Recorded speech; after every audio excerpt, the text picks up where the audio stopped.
have a rather strange story for you now, about an experience a friend of mine called Charles had in 1965. He was working at that time as a theatrical costumier and was living in Autumn, near to Ormskirk. His job often entailed him working very late hours, and so it was that one night he was pleased to see a friend of his arrive just after midnight for a chat. The friend had brought his Alsatian dog with him.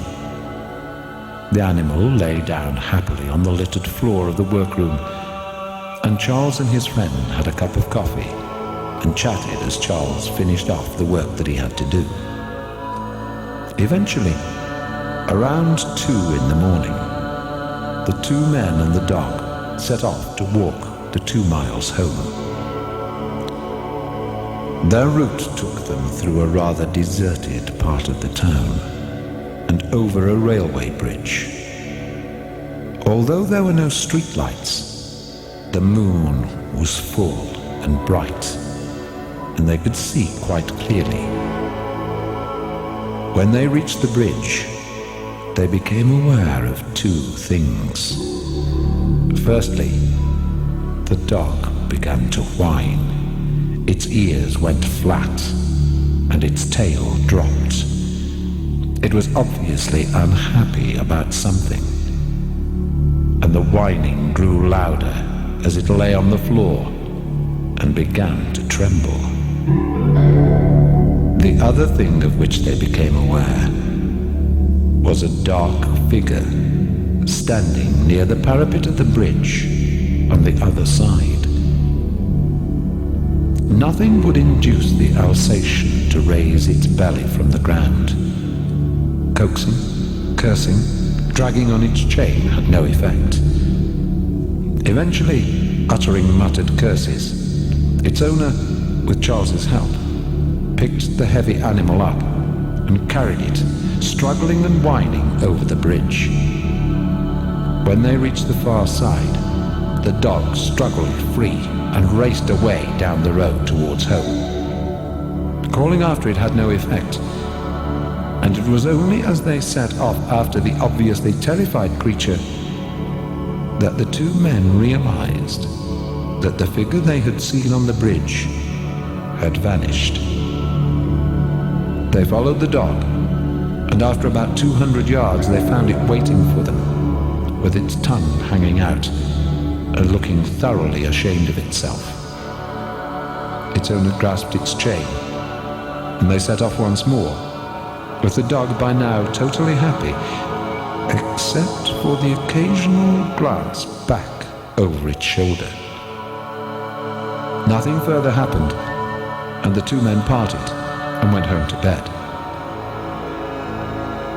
Some 2 weeks later, Charles was being given a lift by another friend, a photographer called Duncan. Charles spotted a number of large photographs on the rear seat of the car, which seemed to have spilled out of a large envelope. He mentioned this to Duncan, who invited him to have a look at the pictures, which he might find interesting. Charles leaned over and picked up the photos. He was surprised to see the top one showed a nun lying in a coffin, particularly as Duncan was Jewish. When he asked Duncan what it was all about, the photographer explained that a local convent had needed to extend the area of its laundry, and to do so, the building had to encroach into the private graveyard. Permission for this was sought and granted, and 3 nuns were disinterred.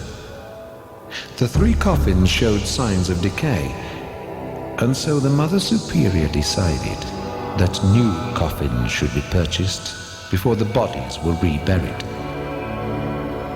When the coffins were opened, it was discovered that the 2 nuns who had died most recently of natural causes showed the normal signs of decomposition and decay.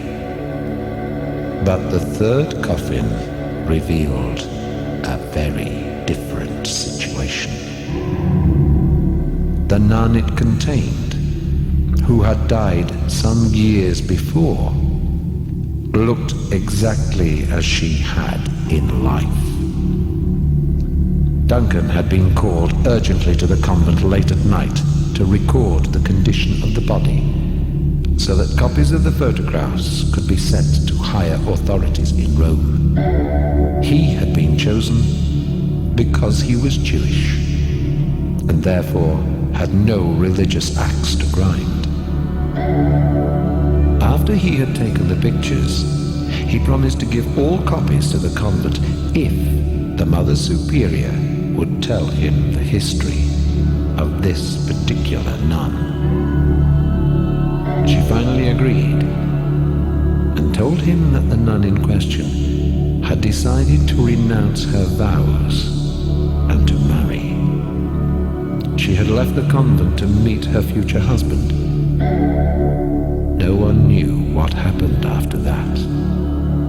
But the nun's body was found beside the railway line, below the bridge where Charles, his friend, and the dog had seen the mysterious figure.